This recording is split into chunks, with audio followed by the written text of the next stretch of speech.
Numbers 23:22.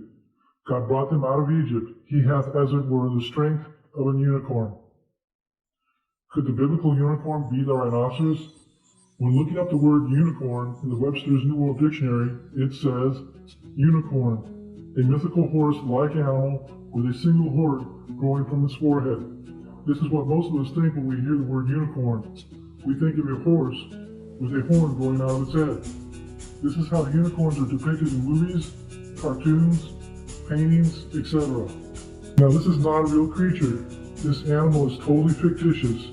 None of these are alive today, and no scientist has ever found a fossil of one.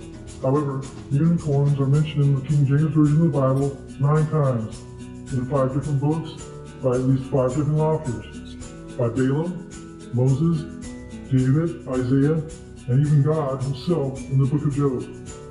These are the verses that mention unicorns. Deuteronomy 33:17. His glory is like the firstling of his bullock, and his horns like the horns of a unicorn. With them he shall push the people together to the ends of the earth. And they are the 10,000s of Ephraim, and they are the thousands of Manasseh. Psalm 22:21. Save me from the lion's mouth, for thou hast heard me from the horns of the unicorns. Psalm 29:6.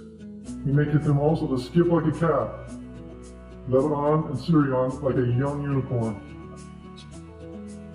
Psalm 92:10. But my horn shalt thou exalt like the horn of a unicorn. I shall be anointed with fresh oil. Job 39:9. Will the unicorn be willing to serve thee, or abide by thy crib? Job 39:10. Canst thou bind the unicorn with his band in the furrow, or will he harrow the valley after thee? Wolpajete Conservancy in Kenya announced this week that their beloved 45-year-old white rhino died. His health worsened to a point that he was suffering and unable to walk. Officials there made the decision to euthanize the rhino. He had been suffering from age-related health issues and from a series of infections, Conservancy staff said in a statement.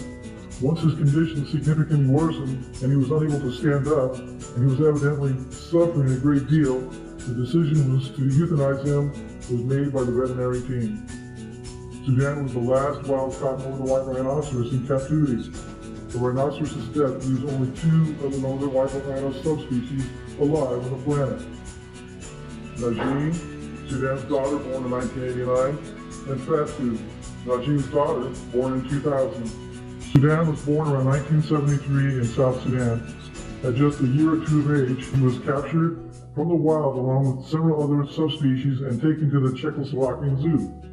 Czechoslovakia is known today as the Czech Republic. Captivity probably saved Sudan's life.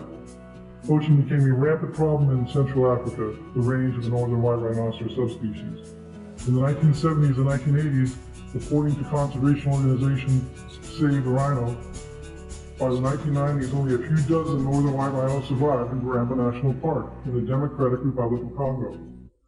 The Second Congo War in the late 1990s and early 2000s caused massive instability and human suffering in the country, leaving rhino conservation far on the back burner. According to Save the Rhino, militant groups took advantage of the rhinos at Garamba, poaching them and selling their horns on the black market to raise funds for fighting. The last documented sightings of the northern white rhinoceroses in the wild were in 2006. Rhino poaching has escalated in recent years. Today's value is $300,000 for the head of a rhino. This current demand is being driven by Asian countries, particularly Vietnam. It is used in traditional Chinese medicine, but more and more commonly now, it is used as a status symbol to display a person's success. As the northern white rhinoceros dwindled, its close relative, the southern white, was experiencing a resurgence. Down to fewer than 20 animals in the early 1900s, the southern white recovered thanks to conservation and managed hunting efforts, and there are now more than 20,000 of those rhinos in the wild. The modern definition of a unicorn: noun, unicorn, plural, noun, unicorn. A mythical animal typically represented as a horse with a single straight horn projecting from its forehead. Dynamic equivalence and formal equivalence. terms coined by Eugene Nida are two dissimilar biblical translation approaches, achieving different levels of literalness between the source text and the target text, as employed in biblical translation.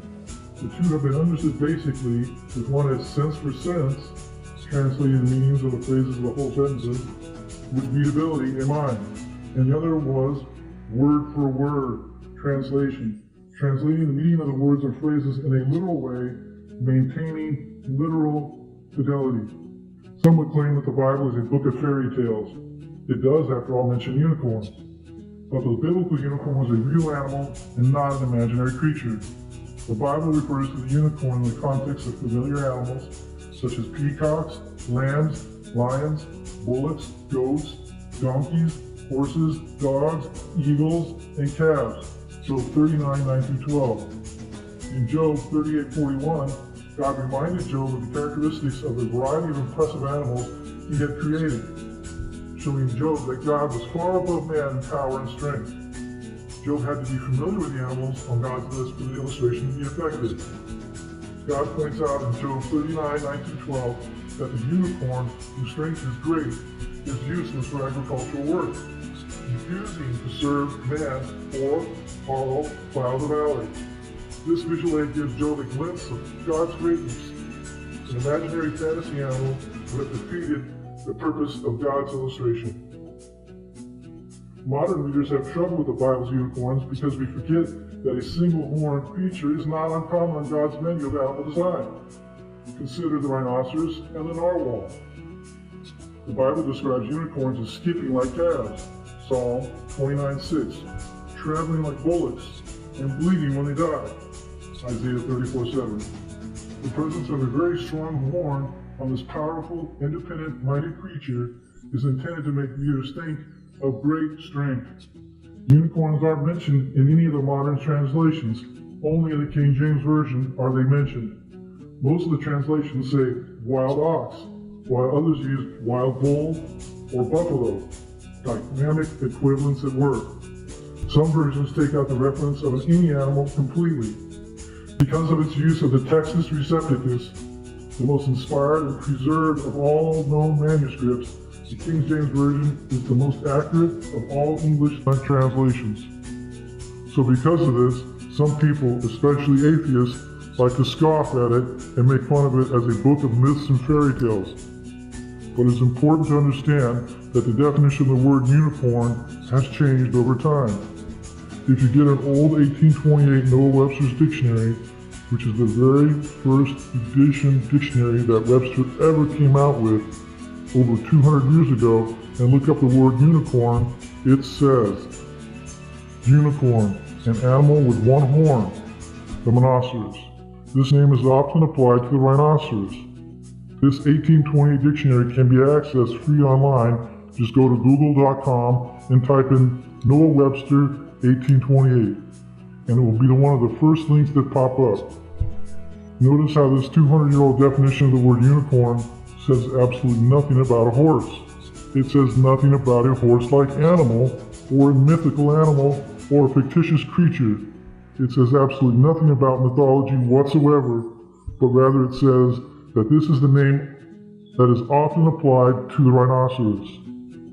Now, anyone who has ever seen a rhinoceros knows that a rhino has two horns, a larger one up front and a smaller one behind. So how could a rhinoceros be considered a unicorn? Well, if you look up the word rhinoceros in the same dictionary, it says rhinoceros, a genus of quadrupeds of two species, one of which, the unicorn, has a single horn growing almost erect from the nose. This animal, when full grown, is said to be 12 feet in length. There is another species with two horns, the bicornis. They are natives of Asia and Africa. According to Noah Webster, back in the early 1800s, it was understood that there were two species of rhinoceros. The one-horned species was called unicorn, and the two-horned species was called bicornis. Today it is understood that there are 5 species of rhinoceros, 3 of which have 2 unicorns, and 2 of which have 1 horn. So basically, if you get a 200-year-old Noah Webster's dictionary and look up the word unicorn, it says rhinoceros. And if you look up the word rhinoceros, it says unicorn. That was just 200 years ago. The King James was translated over 400 years ago in 1611. One does not have to be a prolific mathematician to figure this out. Today's definition of the word unicorn says absolutely nothing about the rhinoceroses. And today's definition of the rhinoceros says absolutely nothing about unicorns. The definitions have changed over time. So if the definition of unicorn has changed in just the past 200 years from rhinoceros to horse, then it doesn't make much sense to take a modern definition of the word unicorn and apply it to a 400-year-old translation of the Bible. That's illogical. The original printing of the King James Version has this on its title page: newly translated out of the original tongues and with the former translations diligently compared and revised by His Majesty's special commandment. The King James Version was translated from the original tongue, but the translators also diligently compared their work to former translations, including the Latin version. They would have known that the Latin said rhinoceros, but they put in unicorn.